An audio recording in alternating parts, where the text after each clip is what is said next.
Hi అండి, welcome to my channel. ఇవాళ మన ఛానల్లో రెసిపీ వచ్చేసి కారపూస వడియాలు. అంటే కారపూసలాగా కారపూసనే కాదండి చేసుకునేది, వడియాలు కూడా పెట్టుకోవచ్చు. చాలా ఈజీగా, వంట రాని వాళ్ళు కూడా, ఫస్ట్ టైం ప్రిపేర్ చేసే వాళ్ళు కూడా ఈజీగా చేసేయచ్చు. అంత ఈజీ అనమాట. ఈ ప్రాసెస్ కూడా చాలా ఈజీ అనే పద్ధతిలో చూపించబోతున్నాను.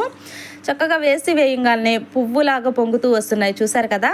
పిల్లలు అయితే చాలా ఇష్టంగా తింటారు. సో లేట్ చేయకుండా దీని ప్రాసెస్లోకి అయితే వెళ్ళిపోదాము. ఇక్కడ నేను వడియాలను ప్రిపేర్ చేయడం కోసం ఒక పావు కప్పు దాకా సగ్గుబియ్యాన్ని అయితే తీసుకుని ఒక 2-3 సార్లు శుభ్రంగా కడిగి దీన్ని తీసి పక్కన పెట్టుకుంటున్నాను. అదేవిధంగా మరొక గిన్నెలోనికి 1 కప్పు దాకా బియ్యాన్ని కూడా తీసుకుని 2-3 సార్లు కడిగి దీన్ని కూడా తీసి పక్కన పెట్టుకున్నాను. ఈ బియ్యము సగ్గుబియ్యం 2 కలిపి ఆ తర్వాత ఒక 2 గ్లాసులు వాటర్ తీసుకుని చక్కగా ఓవర్ నైట్ అలా నేను ఈ నానబెట్టుకున్నానండి. మీరు కావాలి అంటే ఒక 6 అవర్స్ అయినా నానబెట్టుకోవచ్చు, ఏ టైంలోనైనా సరే. ఇలా నేను మార్నింగ్ టైంలో నానిన తర్వాత అయితే చూపిస్తున్నాను. ఇలా చక్కగా నైట్ అలా నానబెట్టడం వల్ల చాలా స్మూత్గా నాని ఉన్నాయన్నమాట. ఇప్పుడైతే దీన్ని తీసుకుని ఒక మిక్సీ జార్లోకి ట్రాన్స్ఫర్ చేసుకుంటున్నాను. ఇక్కడ చూపిస్తున్నాను చూడండి. ఒక అరకప్పు దాకా నీళ్ళని తీసుకుని ఇందులోనికి వేసుకుని చక్కగా మెత్తగా, వీలైనంత మెత్తగా గ్రైండ్ చేయండి. ఇక్కడ చూపిస్తున్నాను చూడండి. ఈ విధంగా ఉంటే సరిపోతుంది. మనం ఏ గిన్నెలో అయితే వడియాలు ప్రిపేర్ చేయాలనుకుంటున్నామో ఆ బౌల్ తీసుకుని అందులోనికి 2.5 కప్పుల దాకా నీళ్లు తీసుకుంటున్నాను.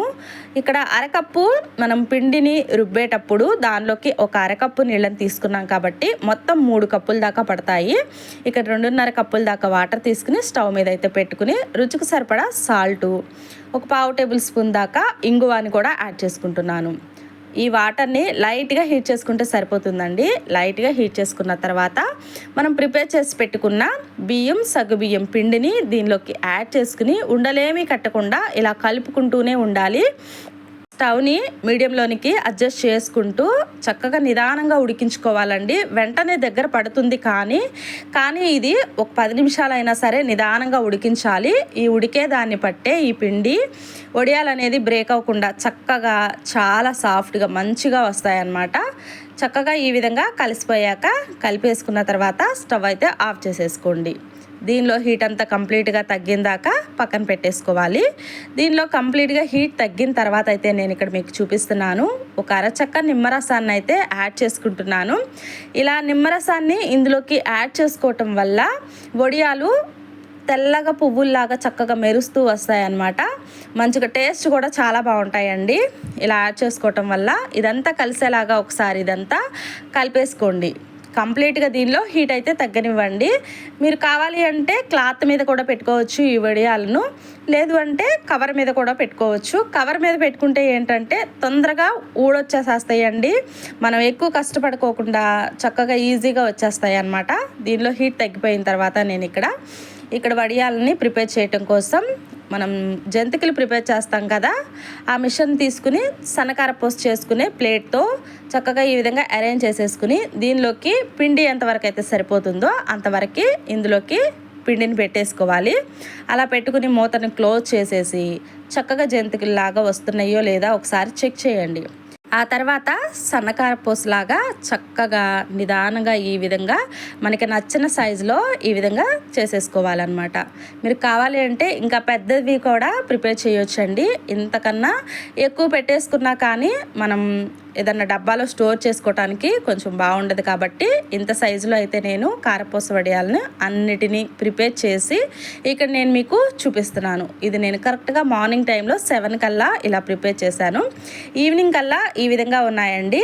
చక్కగా చాలా తొందరగా డ్రై అయిపోతాయి అన్నమాట ఇవి. ఎందుకంటే సన్నకారపూసతో మనం జంతికలు దాంతో ప్రిపేర్ చేశాం కాబట్టి చాలా ఈజీగా ప్రిపేర్ అయిపోతాయి. ఎక్కడన్నా చెమ్మ కానీ కొంచెం తడి కానీ ఉంది అనుకుంటే కనుక మరుసటి రోజు కూడా రెండో సైడ్ కూడా టర్న్ చేసి చక్కగా ఎండలో ఎండబెట్టేసేసుకోవటమే. ఇలా ఎండలో ఎండబెట్టుకున్నట్టయితే సంవత్సరం పాటు నిల్వ కూడా చేసుకోవచ్చు. ఆ తర్వాత వీటన్నిటిని చక్కగా ఎండిన తర్వాత మీకు ఇక్కడ చూపిస్తున్నాను. ఇప్పుడు డీప్ ఫ్రై చేసుకుందామండి. డీప్ ఫ్రైకి సరిపడా ఆయిల్ తీసుకుని ఆయిల్ని హీట్ చేసుకోవాలి.